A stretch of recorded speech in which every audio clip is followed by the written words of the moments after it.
Hello everyone, good morning. Welcome to Literature Vidya, and here we are with lecture 2 of the history of English literatures. We have already covered the Renaissance, dealing with the Elizabethan age, the Jacobean age, the Caroline and the Puritan period. And here we are covering majorly the neoclassical period. So if you have not watched lecture 1, please first go and watch lecture 1. Let's begin here with lecture 2.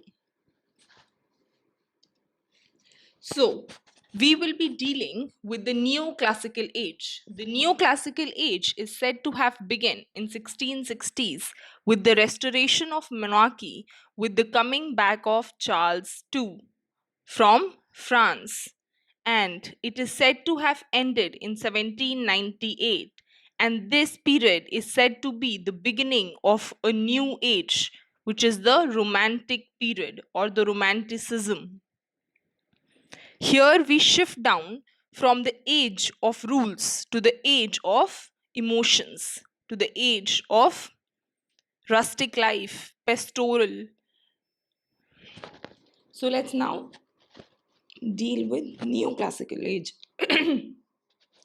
The neoclassical age has been further divided into three parts, that is the restoration age, which is from 1660s to 1700s. This is the time period when we call back the king, right? We call back Charles II, because people here are fed up with the parliamentary rule. Because with the parliamentary rule, we had the theatre shut down in 1642, and we also had the Licensing Act, where the parliament said that whenever you need to speak or publish something, you need to first take the permission of the parliament. So people now were done with that sort of strict rule, and they wanted to restore the monarchy. So with the restoration age, we restore what? We restore the monarchy, right? We call back Charles II. And where do we call him from? We call him from France. And France वो क्यों जाता है? जब Charles one उसका father behead हो रहा होता है, right? It is at that point of time that he runs down to France, because France उसके मामा का घर है, right? And it is also something which is neighboring to England. Yeah. Okay. Then the next stage is the Augustan age, which is from 1700 to 1745. This is named after the Roman king Augustus, right? And this Roman king Augustus is said to have patterned a lot of art, literature, and culture. He was somebody who was greatly influenced by art, literature, and culture, right? So we call this age as the Augustan age. The third age is said to be the transition period, which is from 1745 to 1798. This is the age of sensibility, right? This is also called the age of enlightenment age. Why do we call this age the age of sensibility? Because here we are shifting down from the rules and the regulations of the classics to focusing on the emotions, right? To focusing on the rustic life, to focusing on the day to day life of an individual. So we see the shift. So this is the age which comes between the neoclassical age and the romantic period, right? This is a bridge, and hence the name transition period. Okay, now each of this age is named after an important author, because that author stands really important for the age. Like the Restoration age is said to be the age of Dryden.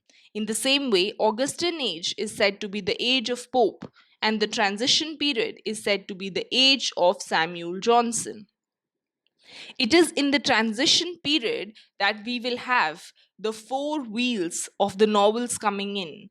It is in the transition period that we will have important periodicals coming in, right? Like we will have the Spectator, right? We will have the Tatler, we will have the Idler, the Rambler, the Bee. All of these are really important periodicals which will come up during the transitional period. Okay. So let's move forward now. Let's talk about the very word neoclassical, right? Let's bifurcate. One is neo, another is classical.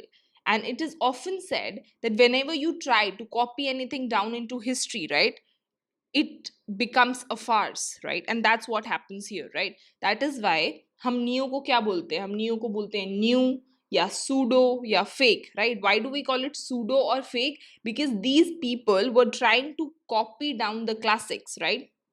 But instead of copying down the classic, they created a altogether new genre, right? Like they were trying to write a epic, but what did they write? They write a mock epic. They were trying to write a heroic piece of work, but what was the result? It was a mock heroic. Yeah, they made a trivial subject heightened, right? They heightened a trivial subject. And you can see that very, very clearly with the title Rape of the Lock, right? Pope is writing about the rape of a piece of hair, right? About a lock, right? So it is during this period that we will have mock heroic like Mac Flecknoe by Dryden. And we will have mock epics like The Rape of the Lock by Pope. It is during this period only that we will have satire and satirist also flourishing in. And Swift's Modest Proposal is said to be a classic example of a satire. Yeah? Okay. So now let's move forward. I hope we are clear with the term neoclassical. Yeah? Okay. So, the first stage, that is the restoration period. The restoration period is the period when we restore Charles II, right? And while Charles II was getting restored, it is during that time that Dryden was the major poet, right? And you have to remember a characteristic of Dryden, that he was somebody who used to shift sides, right? जब यहाँ पर parliamentary rule था, तो he was with the parliament. He was writing for the parliament, right? So, and when the restoration period came in, Dryden now was writing for Charles too, right?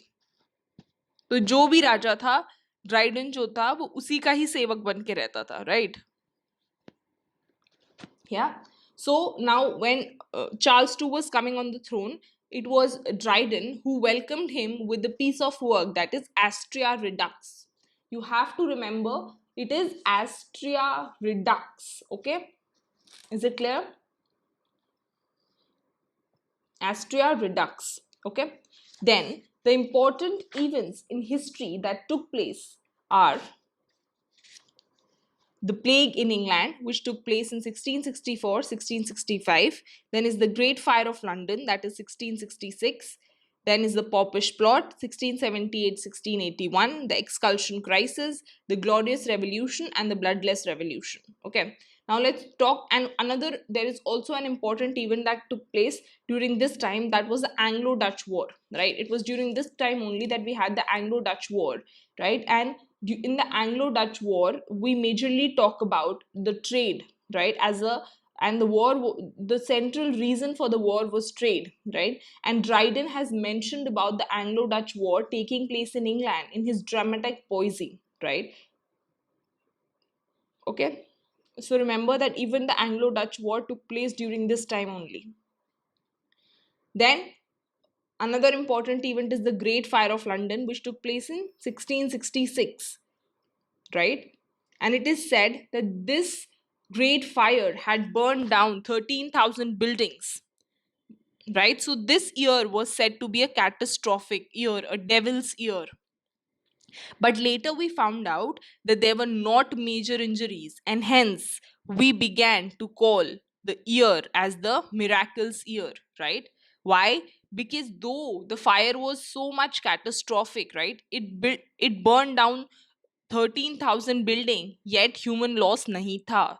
तो इसीलिए we began to call the year as the miracles year, and hence it is during this period that we will have Dryden writing Annus Mirabilis, right? And this was dedicated to the Great Fire of London. Remember, Annus Mirabilis, okay? I hope we are clear now. Yeah. Okay. Then, talking, the Great Fire of London and the plague are two such events that have also been mentioned by Samuel Pepys in his diary.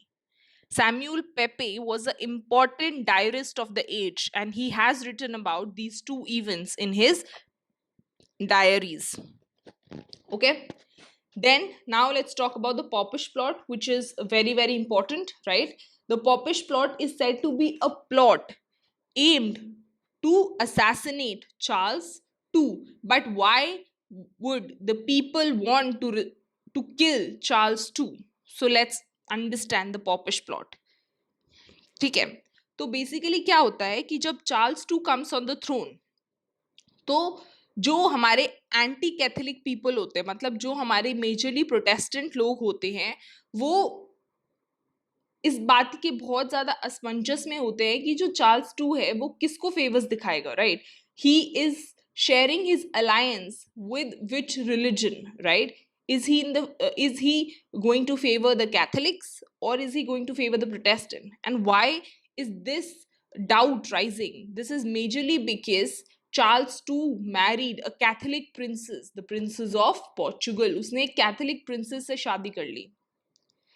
उसके बाद में Charles to का जो भाई था उसने भी Catholicism embrace कर लिया. तो अब लोगों के अंदर बहुत ही वो भगदड़ी मच गई कि is the king trying to convert himself to Catholicism? Is he going to show favours to the Catholic people, right? और उसके बाद में then with all of this happening in 1662 we will have the royal declaration of indulgence. और इसमें क्या करेंगे Charles two? Royal declaration of indulgence में Charles two जितने भी पीनल लॉज होते हैं कैथोलिक्स के अगेंस्ट, राइट, उन सबको सस्पेंड कर देते हैं. This is a major turn of events. अब जितनी जो डाउट हो रही थी ना कहीं रियलिटी में टर्न हो रही है, right? Now the people are feeling that this is not just a doubt. Yeah and after that 1677 we have Andrew Marvell preparing a pamphlet, right, where he tries to tell that the Pope is trying to change the government, है ना? तो अब Protestants के बीच में ये हो गया था कि the king is now going to show favours to the Catholic people. अब वो कैथोलिक्स को पावर में लेके आएगा. तो अब उनके अंदर, प्रोटेस्टेंट्स के अंदर, जो एंग्लिकन या द प्यूरिटन पीपल थे, उनके अंदर वल्नरेबिलिटी बढ़ गई, राइट? तो उन्होंने क्या किया? उन्होंने कहा राजा को, राइट, उन्होंने राजा को कहा कि they planned and they said that it is the Roman Catholic Church which is trying to kill the king. और किन लोगों ने कहा? Two major people. Remember the name of these two people, Titus Oat and Israeli Tongue. These are the two people who accused the Catholic Church of planning to assassinate the king. उन्होंने कहा कि ये लोग राजा को मारने की कोशिश कर रहे हैं. But the king did not believe. बाद में इन्वेस्टिगेशन हुई तो it was Titus Oates who confess that it was all his plan, right? So remember the two names that are involved here, Titus Oates and Israeli Tongue. Okay? तो अब ये, I hope you're clear with the Popish plot, right? But just remember the Popish plot and the gunpowder plot, दोनों का जो background होता है वो religion ही होता है, right? वो fight between the religion ही होता है. It's just that in the Popish plot the target is Charles II, पर जब हम gunpowder plot की तरफ जाते हैं हमारा target James I या James VI होता है, right? If you are not clear with the gunpowder plot, please watch lecture 1. I have explained the gunpowder plot there. Okay, let's move forward now. The third that we're going to talk about is the expulsion crisis. So, why did the expulsion crisis took place? It was because Charles II जो था, he was a merry-making monarch, right? He had no legitimate child, right? But he had many children from his mistresses. और उनमें से एक बच्चा था Duke of Monmouth, right? And Duke of Monmouth was provoked by his chancellor, the Earl of Shaftesbury, to stand up against his father, to stand up against Charles II, right? And this is what is said to be the expulsion crisis. Yes, and this is very clearly elaborated in Dryden's work Absalom and Achitophel. Remember, exclusion crisis को काफी अच्छे से Absalom और एक्टोफिल में दिखाया हुआ है, written by Dryden. Okay, and the final event we are talking about is the Glorious Revolution or the Bloodless Revolution. During the time of the Glorious Revolution or the Bloodless Revolution, we don't have Charles II on the throne, right? We have Charles II's brother, James II, becoming the king, right? Why? Because 1685 में Charles II died out of illness, and it is because he had no legal heir, so it was James II who came to the throne. ठीक है, और 1685 से 1688 it is said to be the period of James II. Okay. Now, अब 1688 में क्या होता है, James two की जो डॉटर होती है Mary two, I hope you are able to look at the image down, the Glorious Revolution, right? तो जेम्स टू की डॉटर जो होती है Mary two, she got married to William III of Orange, right? And now both of them rise up to fight against their father to rule, right? 1688 में जो कि glorious या bloodless revolution होता है, मैरी टू और William III of orange जो हैं, they attack England to fight against their father James II. But then why do we call it bloodless? We call it bloodless because James II is said to have fled away. So there was no major fight. When there was no fight, there was no bloodshed. Yes, and hence we call it the bloodless revolution. Later on, James II also attempted to recapture the throne, and that event is said to be the Jacobite uprising. Okay, पर वो event fail हो गया था. Okay, I hope now you're clear with all of this. You're clear with the the Great Fire of London, the Popish Plot, the Expulsion Crisis, and the Glorious Revolution. Yeah? Should we move forward? Okay. Now, let's talk about the literature of the Restoration period, right? So now, with the restoring back of monarchy, we also have the theatres restoring back. We know कि Charles I के time पे theatres were popular. But with the Puritan rule coming, 1642, we had the theatres closed. Right? Now, in 1660s, we have the theatres reopening. But this time, it is not just the theatres reopening, right? We also have, for the first time, introduction of female characters on the stage, right? We have the introduction of heroine, the female actress on the stage, and the first female to act is Mrs. Coleman, right? And she acts in The Seas of Rhodes, written by William Devenant. Remember the fact, हमारी पहली actress जो act किया था उसका नाम क्या था? Mrs. Coleman. Okay? So, उसके बाद में, now you will look at the genre that will develop up. तो major जो genre develop होता है, that is called the comedy of manners, right? ये एक special characterized plays होते हैं जहाँ पर we majorly, because with the female actresses coming on the throne, we will have the obscenity increasing, and now in the comedy of manners, the people here will be satirizing. The focus is on the high class. Remember, ये plays सारे high class aristocratic lifestyle को dedicated हैं. These are a satires on the aristocratic lifestyle, right?